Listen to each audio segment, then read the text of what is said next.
اور حکمت سے بات کی جائے گی. پھر اصلاح کی بھی فکر ڈالی جائے گی. اور بات کرنے کا طریقہ کیا ہوگا؟ مختصر ہوگا.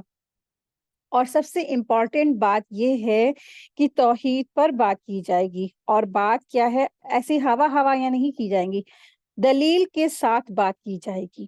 آپ صلی اللہ علیہ وسلم نے ان کو آیت لکھ کے بھیجی. سورہ آل عمران کی آیت نمبر ہے 64، اور اس میں دلیل کے ساتھ بات تھی، جس میں کہا گیا تھا کہ تم اے اہل کتاب ایک ایسی بات کی طرف آؤ جو ہمارے اور تمہارے درمیان کیا ہے؟ برابر ہے. یعنی تمہارا بھی رب ایک ہے اور ہمارا بھی رب کیا ہے؟ ایک ہے. کہ اللہ کے سوا ہمارا کوئی رب نہیں ہے، اور اللہ تعالیٰ کے سوا ہم کسی کی عبادت نہیں کرتے ہیں. یہ خط آپ صلی اللہ علیہ وسلم نے عمرو بن امیہ زمری کے ہاتھ روانہ کیا. نجاشی نے جب اسے لیا تو اپنی آنکھوں پر رکھا اور تخت سے نیچے اتر آیا، اور جعفر بن ابی طالب رضی اللہ عنہ کے ہاتھ پر اسلام قبول کر لیا، اور نبی صلی اللہ علیہ وسلم کو اپنے اسلام پر بیعت کے متعلق خط لکھا.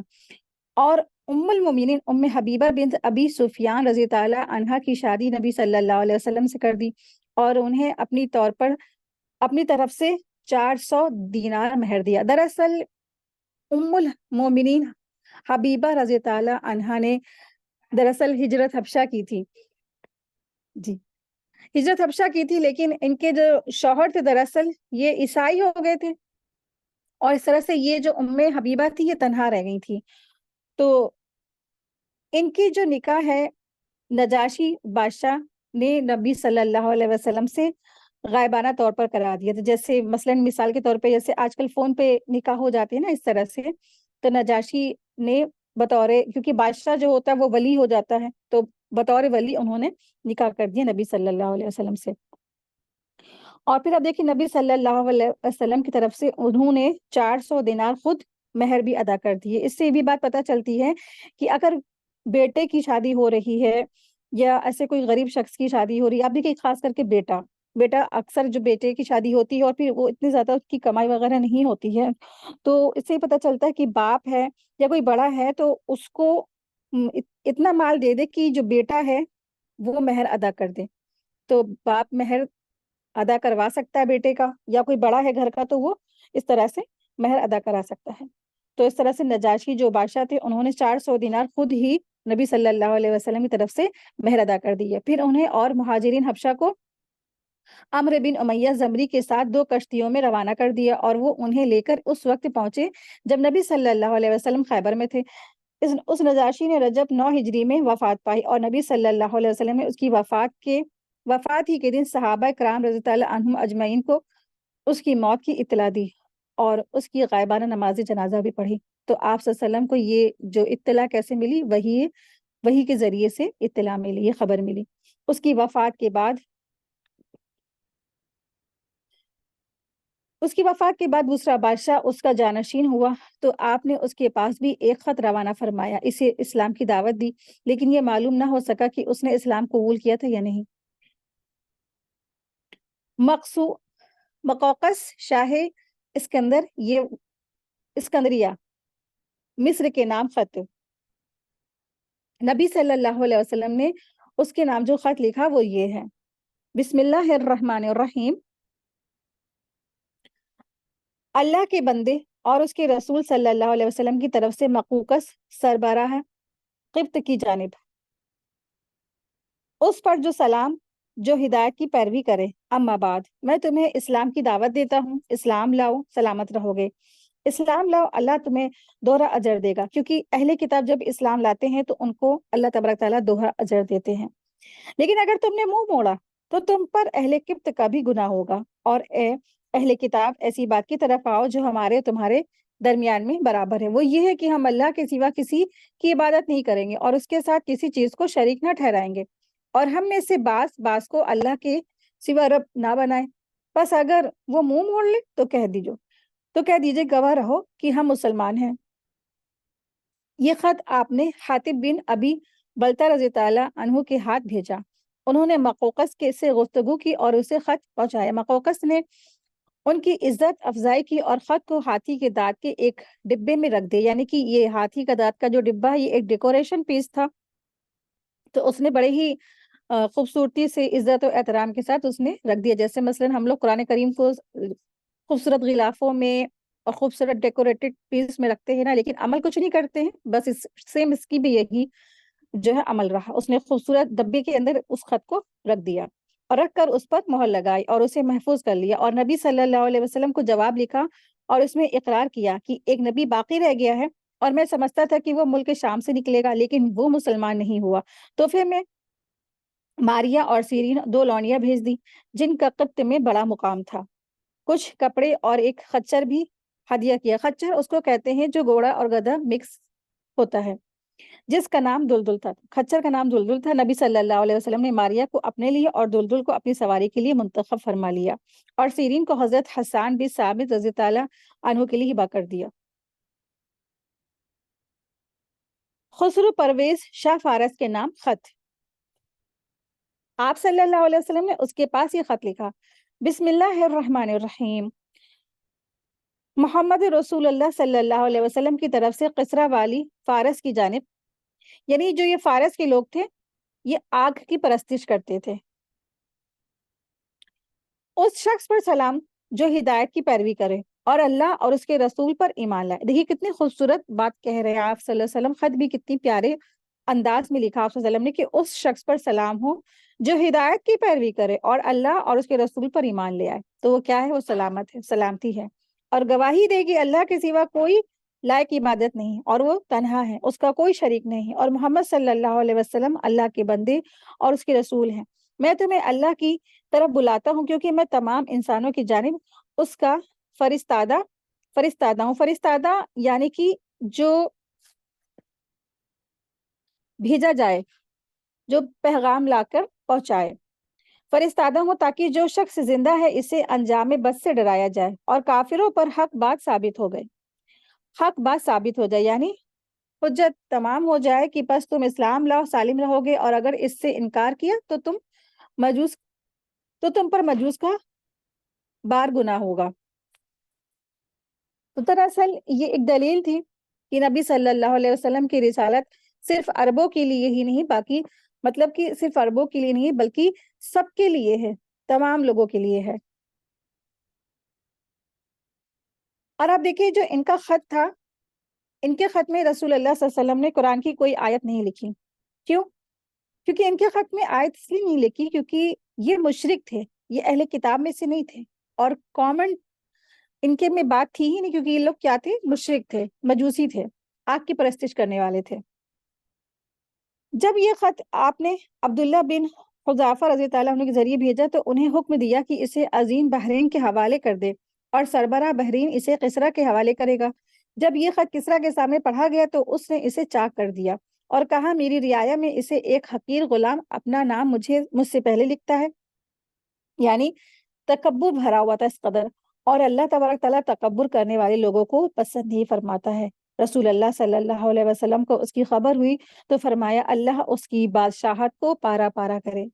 اور پھر وہی ہوا جو آپ صلی اللہ علیہ وسلم نے فرمایا تھا, یعنی اس کی بادشاہت کو پارا پارا فرما دیا. چنانچہ اس کے لشکروں نے رومیوں کے سامنے بدترین شکست کھائی.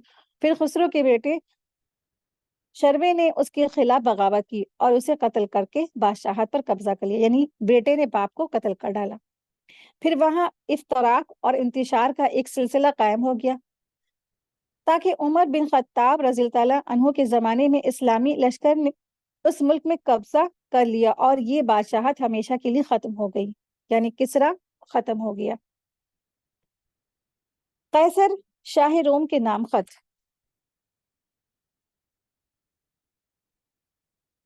اس کے نام نبی صلی اللہ علیہ وسلم کو یہ خط لکھا: بسم اللہ الرحمن الرحیم, اللہ کے بندے اور اس کے رسول محمد صلی اللہ علیہ وسلم کی جانب سے ہرقل سربراہ روم کی طرف اس شخص پر سلام جو ہدایت کی پیروی کرے. تم اسلام لاؤ سالم رہو گے, اسلام لاؤ, اللہ تعالیٰ تمہیں تمہارا اجر دوبارہ دے گا, 2 بار دے گا, نہیں 2 گنا اجر ہے اہل کتاب کے لیے.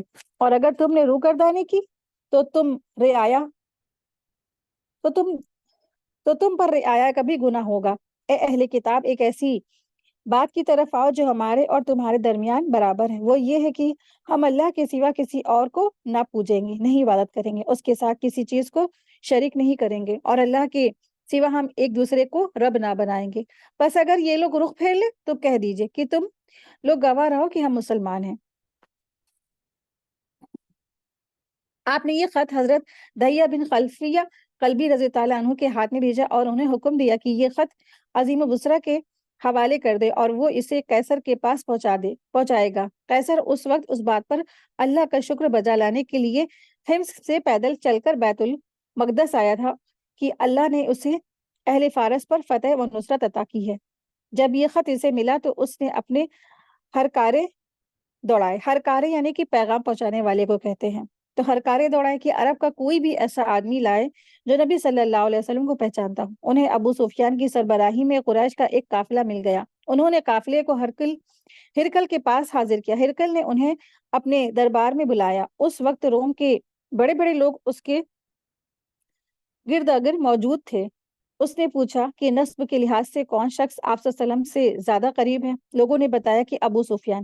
ہرکل نے ابو سفیان کو اپنے قریب کیا اور بقیہ لوگوں کو اس کے پیچھے بٹھایا اور کہا کہ میں اس سے اس شخص نبی صلی اللہ علیہ وسلم کے بارے میں پوچھوں گا، اگر یہ جھوٹ بولے تو تم اسے جھٹلا دینا۔ اس پر ابو سفیان کو شرم آئی کہ جھوٹ بولے۔ اس کے بعد کی ہرکل ابو سفیان میں یہ گفتگو ہوئی۔ ہرکل: تم لوگوں میں سے اس کا نفس کیسا ہے؟ اس کا نسب یعنی کیسا ہے؟ ابو سفیان: وہ اونچے نسب والا ہے۔ ہرقل: تو کیا یہ بات اس سے پہلے بھی تم میں سے کسی نے کہی تھی؟ ابو سفیان: نہیں۔ ہرقل: کیا اس کے باپ دادا میں سے کوئی بادشاہ گزرا ہے؟ ابو سفیان: نہیں۔ ہرقل نے پوچھا، اچھا تو بڑے لوگوں نے اس کی پیروی کی ہے یا کمزور لوگوں نے؟ ابو سفیان: کمزوروں نے۔ ہرقل: یہ لوگ بڑے رہے ہیں یا گھٹ رہے ہیں، یعنی کہ یہ لوگ بڑھ رہے ہیں یا گھٹ رہے ہیں؟ ابو سفیان: بڑھ رہے ہیں۔ ہرقل: تو کیا اس دین میں داخل ہونے کے بعد کوئی شخص اس دین سے برگزشتہ ہو کر مرتد بھی ہوا ہے؟ ابو سفیان: نہیں۔ ہرقل: تو کیا جو بات اس نے اب کہی ہے اس سے پہلے تم اس سے جھوٹ کا الزام دیتے تھے؟ ابو سفیان: نہیں۔ ہرقل: کیا وہ بد عہدی بھی کرتا ہے؟ ابو سفیان: نہیں۔ اور یہاں ابو سفیان کو ایک مشکوک بات کہنے کا موقع ملا، چنانچہ اس نے مزید کہا، البتہ ہم لوگ اس وقت اس کے ساتھ صلح کی ایک مدت گزار رہے ہیں، معلوم نہیں اس میں وہ کیا کرے گا۔ ہرقل: کیا تم لوگوں نے اس سے جنگ کی ہے؟ ابو سفیان: جی ہاں۔ ہرقل: تو تمہاری اس کی جنگ کیسی رہی؟ ابو سفیان: جنگ ہماری اور اس کے درمیان ڈول تھی، وہ ہمیں ذک پہنچا لیتا اور ہم اسے ذک پہنچا لیتے۔ ہرقل: وہ تمہیں کن باتوں کا حکم دیتا ہے؟ ابو سفیان: وہ کہتا ہے صرف اللہ کی عبادت کرو، اس کے ساتھ کسی چیز کو شریک نہ کرو، تمہارے باپ دادا جو کچھ کہتے تھے اسے چھوڑ دو، اور وہ ہمیں نماز اور سچائی اور پرہیزگاری، پاک دامنی اور صلہ رحمی کا حکم دیتا ہے۔ اس کے بعد ہرقل نے اس گفتگو پر تبصرہ کرتے ہوئے کہا، تم نے بتایا کہ وہ اونچے نسب والا ہے، تو دستور یہی ہے کہ پیغمبر اپنی قوم کے اونچے نسب میں بھیجے جاتے ہیں، اور تم نے بتایا کہ اس سے پہلے تم میں سے کسی نے یہ بات نہیں کہی، تو میں کہتا ہوں کہ اگر ایسا ہے تو میں کہتا ہوں کہ یہ شخص ایک ایسی بات کی نقل کر رہا ہے جو اس سے پہلے کہی جا چکی ہے۔ اور تم نے بتایا کہ اس کے باپ داداؤں میں سے کوئی بادشاہ نہیں گزرا، تو میں کہتا ہوں کہ اس کے باپ داداؤں میں اگر کوئی بادشاہ گزرا ہوتا تو یہ شخص اپنے باپ دادا کی بادشاہت طلب کر رہا ہے۔ اور تم نے بتایا جو بات اس نے کہی ہے اس سے پہلے تم لوگوں پر جھوٹ کا الزام نہیں لگاتے تھے، تو میں نے یہ جان لیا کہ ایسا نہیں ہو سکتا کہ وہ لوگوں میں سے جھوٹ نہ بولے، وہ لوگوں سے تو جھوٹ نہ بولے اور اللہ کے معاملے میں جھوٹ بولے۔ اور تم نے یہ بتایا کہ کمزور لوگ اس کی پیروی کر رہے ہیں، اور حقیقت یہ ہے کہ یہی لوگ پیغمبر کے پیروکار ہوتے ہیں۔ تو دراصل یہ جو ہرقل تھا وہ اہل کتاب میں سے تھا، اور یہ جانتا تھا کہ پیغمبروں کے ساتھ کیا ہوتا ہے، کہ ہمیشہ یہی ہوتا رہا ہے کہ پیغمبروں کے جو پیروکار ہوتے ہیں وہ کمزور لوگ ہوتے ہیں۔ اور تم نے یہ بتایا کہ یہ لوگ زیادہ ہو رہے ہیں اور ایمان کا معاملہ ایسا ہی ہے یہاں تک کہ وہ مکمل ہو جائے۔ اور تم نے یہ بتایا کہ ان میں سے کوئی آدمی مرتد نہیں ہوتا، اور حقیقت یہ ہے کہ ایمان کی بشاشت جب دلوں میں گھر کر جاتی ہے تو ایسا ہی ہوتا ہے۔ اور تم نے یہ بتایا کہ وہ بد عہدی نہیں کرتا، اور پیغمبر ایسے ہی ہوتے ہیں کہ وہ بد عہدی نہیں کرتے ہیں۔ اور تم نے یہ بتایا کہ وہ تمہیں صرف اللہ کی عبادت کرنے کو اور اس کے ساتھ کسی چیز کو شریک نہ ٹھہرانے کا حکم دیتا ہے، بت پرستی سے منع کرتا ہے، نماز، سچائی، پرہیزگاری اور پاک دامنی کا حکم دیتا ہے۔ تو جو کچھ تم نے بتایا اگر وہ برحق ہے تو یہ شخص بہت جلد میرے ان دونوں قدموں کے جگہ کا مالک ہو جائے گا، اور میں جانتا تھا کہ نبی آنے والا ہے، لیکن میرا یہ گمان نہ تھا کہ وہ تم میں سے ہوگا، اور اگر مجھے یقین ہوتا کہ میں اس کے پاس پہنچ سکوں گا تو اس سے ملاقات کی زحمت اٹھاتا، اگر اس کے پاس ہوتا تو اس کے دونوں پاؤں کو دھوتا۔ اس کے بعد ہرکل نے آپ کا خط منگوا کر پڑھا تو آوازیں بلند ہو گئی اور بہت شور مچا، چنانچہ اس نے ابو سفیان اور اس کے ساتھیوں کو باہر کر دیا۔ باہر آ کر ابو سفیان نے اپنے ساتھیوں سے کہا، ابو کبشہ کا جو بیٹا کا معاملہ بہت زور پکڑ گیا ہے۔ دراصل ابو کبشہ نبی صلی اللہ علیہ وسلم کے ننیال میں سے کسی بزرگ کا نام تھا، تو جس کی طرف یہ منسوب کرتے تھے۔ تو کہنے لگے ابو کبشہ کے بیٹے کا معاملہ بہت زور پکڑ گیا ہے، اس سے تو بنو صفرہ یعنی رومیوں کا بادشاہ ڈرتا ہے۔ اس کے بعد ابو سفیان کو پختہ یقین ہو گیا رسول اللہ صلی اللہ علیہ وسلم کا دین غالب آ کر رہے گا، یہاں تک کہ اللہ نے اسے اسلام کی توفیق دی۔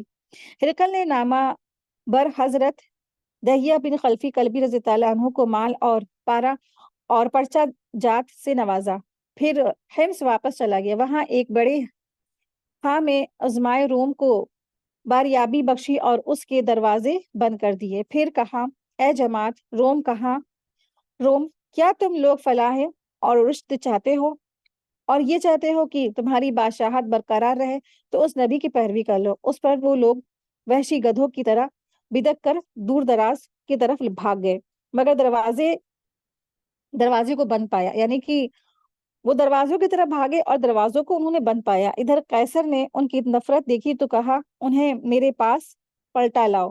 پھر ان سے کہا، میں تو جو بات میں نے تم سے کہی اس سے تمہارے دین کا میں تمہاری پختگی آزما رہا تھا، یعنی کہ میں نے ایسے کہا اسی میں تم کو آزمانے کے لیے دیکھ رہا تھا، اور جسے میں نے دیکھ لیا، یعنی کہ تم دین پہ پختے ہو، اپنے شرک پر تم لوگ اپنے شرک پر کیا ہو، پکے ہو۔ اس پر ان ازما نے اسے سجدہ کی اور اس سے خوش ہو گئے، اور اس تفصیل سے ظاہر ہوتا ہے کہ قیصر نے نبی صلی اللہ علیہ وسلم کو اور آپ کی نبوت کی سچائی کو پوری طرح جان اور پہچان لیا تھا، لیکن بادشاہت کی محبت غالب آ گئی اور وہ اسلام نہ لایا، چنانچہ اپنا گناہ بھی اٹھایا اور اپنی رعایا کا بار بھی، جیسا کہ نبی صلی اللہ علیہ وسلم نے نام مبارک میں تحریف فرمایا۔ تو اس سے کیا پتہ چلتا ہے کہ جب انسان کے دل میں دنیا گھر کر جاتی ہے تو پھر اس کو آخرت سے کیا ہوتی ہے، محبت نہیں رہتی ہے۔ تو اور دوسری چیز یہ امپورٹنٹ پتہ چلتی ہے کہ توفیق، جو ہدایت کی توفیق ہوتی ہے وہ اللہ تعالیٰ کے ہاتھ میں ہے، اور جب انسان کے دل میں دنیا کی محبت رچ بس جاتی ہے تو پھر وہ دین سے پیچھے رہ جاتا ہے۔ اس نے دیکھا کہ میری بادشاہ چھن جائے گی اور اس طرح سے میرا راج پاٹ چودراہٹیں ختم ہو جائیں گی، تو اس نے وہ جان گیا تھا کہ آپ صلی اللہ علیہ وسلم سچے رسول ہے، اس کے باوجود بھی وہ اس کو ہدایت میں لانے کا یعنی کہ ایمان لانے کی توفیق نہیں ملی۔ ادھر دہیہ بن خلفی قلبی رضی اللہ عنہ مدینہ سے واپس آتے ہوئے حسمہ سے گزرے تو بنو خزام کے لوگوں نے ان پر ڈاکہ ڈال کر سب کچھ لوٹ لیا اور ان کے پاس کچھ بھی نہیں چھوڑا، چنانچہ انہوں نے مدینہ پہنچ کر نبی صلی اللہ علیہ وسلم کو اس کی خبر دی، تو آپ نے حضرت زید بن حارثہ رضی اللہ عنہ کی سرکردگی میں 500 سوار صحابہ کرام رضی اللہ عنہم اجمعین کا دستہ روانہ کیا۔ انہوں نے شبخون مار کر لوگوں کو قتل کیا اور غنیمت میں 1000 اونٹ اور 500 بکریاں حاصل کی اور 100 عورتوں اور بچوں کو قید کیا۔ اس واقعے پر قبیلہ جزام کے ایک سردار حضرت زید بن رفع جزامی رضی اللہ عنہ جھٹ پٹ مدینہ آئے، اور ان کی قوم کے کچھ لوگ مسلمان ہو چکے تھے، اور جب حضرت دہیہ پر ڈاکہ پڑا تھا تو انہوں نے دہیہ کی مدد بھی کی تھی، لہٰذا نبی صلی اللہ علیہ وسلم نے غنیمت اور قیدی انہیں واپس کر دیے۔ حارث بن ابی شمر غسانی کے نام خط، یہ قیصر کی طرف سے دمشق کا امیر تھا، اس کے نام نبی صلی اللہ علیہ وسلم نے جو خط لکھا وہ یہ ہے، بسم اللہ الرحمن الرحیم، محمد رسول اللہ صلی اللہ علیہ وسلم کی طرف سے حارث بن ابی شمر کی جانب، اس پر سلام جو ہدایت کی پیروی کرے اور اللہ تعالیٰ پر ایمان لاؤ اور تصدیق کرے، میں تجھے دعوت دیتا ہوں کہ اللہ وحدہ لا شریک لہ پر ایمان لا، تیری لیے تیرا ملک باقی رہے گا۔ یہ خط آپ نے شجاع بن وہب اسدی رضی تعالیٰ عنہ کے ہاتھ بھیجا۔ یہ اسد خزیمہ کی طرف منسوب ہے۔ حارث نے یہ خط پڑھا تو اسے پھینک دیا اور کہا کہ کون ہے جو مجھ سے میرا ملک چھینے گا؟ پھر مسلمانوں سے جنگ کی تیاری کرنے لگا اور حضرت ابن وہب سے کہا کہ جو کچھ دیکھ رہا ہے اپنے صاحب کو اس کی خبر دے دینا۔ اور قیصر سے رسول اللہ صلی اللہ علیہ وسلم کے ساتھ جنگ کی اجازت چاہی، مگر قیصر نے اس کو اس سے عزم سے باز رکھا۔ اس کے بعد اس نے شجاع بن وہب رضی تعالیٰ عنہ کو کپڑے اور مال سے نوازا اور اچھائی کے ساتھ واپس کیا۔ امیر بصرہ کے نام خط۔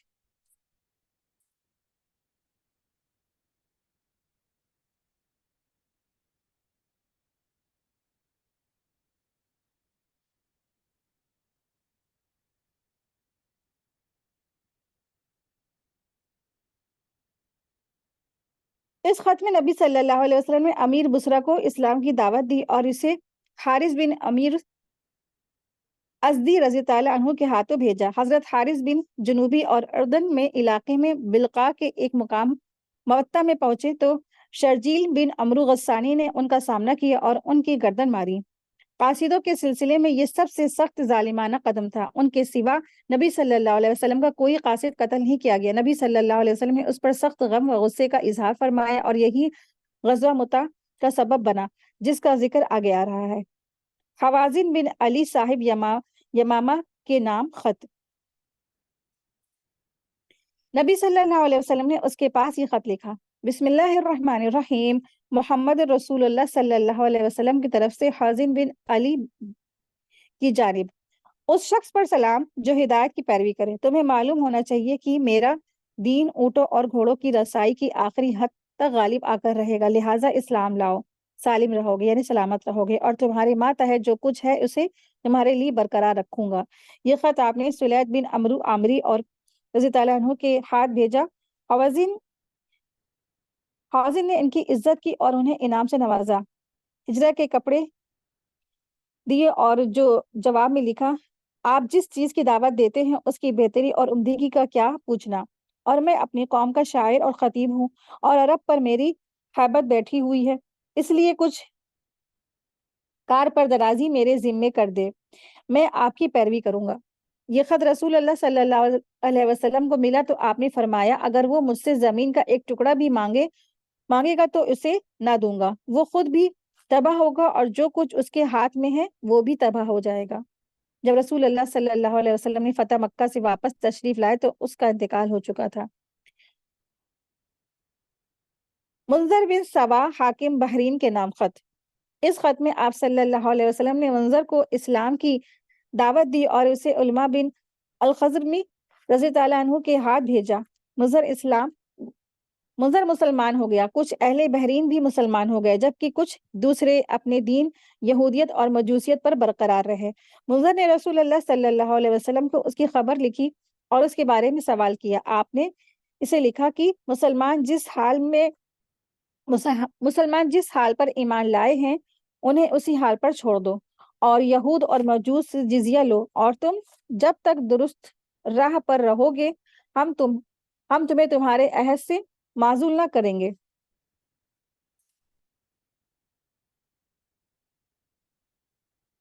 شاہ امان جفیر اور اس کے بھائی کے نام خط۔ شاہ امان جعفر اور اس کے بھائی کے نام خطوط۔ ان کے نام نبی صلی اللہ علیہ وسلم کا خط یہ تھا: بسم اللہ الرحمن الرحیم، محمد رسول اللہ صلی اللہ علیہ وسلم کی جانب سے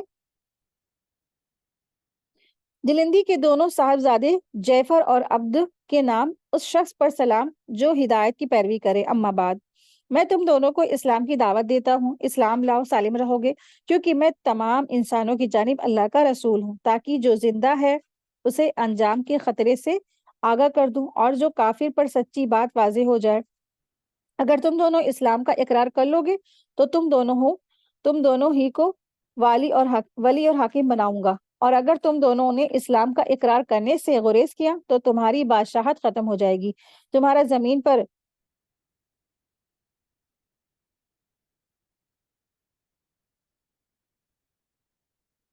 تمہاری زمین پر گھوڑوں کی الغار ہوگی اور تمہاری بادشاہت پر میری نبوت غالب آ جائے گی۔ یہ خط آپ نے حضرت عمرو بن عاص رضی اللہ عنہ کے ہاتھ بھیجا۔ آپ جب عمان تشریف لے گئے تو عبد بن جلندی سے آپ کی ملاقات ہوئی۔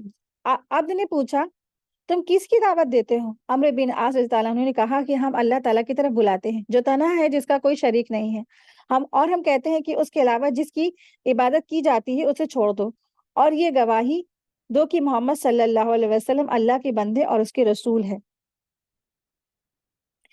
پھر قدر گفتگو کے بعد عبد نے پوچھا آپ صلی اللہ علیہ وسلم کس بات کا حکم دیتے ہیں؟ حضرت عمرو نے کہا آپ صلی اللہ علیہ وسلم اللہ کی اطاعت کا حکم دیتے ہیں اور نافرمانی سے روکتے ہیں، نیکی اور صلہ رحمی کا حکم دیتے ہیں، ظلم اور ذاتی زناکاری اور شراب نوشی اور پتھر اور بت اور صلیب کی عبادت سے منع کرتے ہیں۔ عبد نے کہا یہ کتنی اچھی بات ہے جس کی طرف بلاتے ہیں، اگر میرا بھائی بھی اس بات پر میری پیروی کرتا تو ہم لوگ سوار ہو کر چل پڑتے یہاں تک کہ محمد صلی اللہ علیہ وسلم پر ایمان لے آتے اور ان کی تصدیق کرتے، لیکن میرا بھائی اپنی بادشاہت کا اس سے کہیں زیادہ حریص ہے، اسے چھوڑ کر کسی کا تابع فرمان بن جائے۔ حضرت عمرو رضی اللہ عنہ نے کہا اگر تمہارا بھائی اسلام قبول کر لے تو رسول اللہ صلی اللہ علیہ وسلم اس کی قوم پر اس کی بادشاہت برقرار رکھیں گے، البتہ ان کے مالداروں سے صدقہ لے کر فقیروں میں بانٹیں گے۔ اب نے کہا یہ تو بڑی ہی اچھی بات ہے۔ پھر پوچھا کہ صدقہ کیا ہے؟ حضرت عمرو نے فرمایا تفصیل بتائی۔ جب مویشی کا ذکر کیا اور تو اس نے کہا میں نہیں سمجھتا کہ میری قوم اس کو مان لے گی۔ پھر عبد نے حضرت عمرو بن عاص کو اپنے بھائی جعفر کے پاس پہنچایا۔ حضرت عمرو رضی اللہ عنہ نے اس کو خط دیا، اس نے خط کو پڑھا، پھر اپنے بھائی کے حوالے کر دیا اور عمرو سے پوچھا کہ قریش نے کیا کیا؟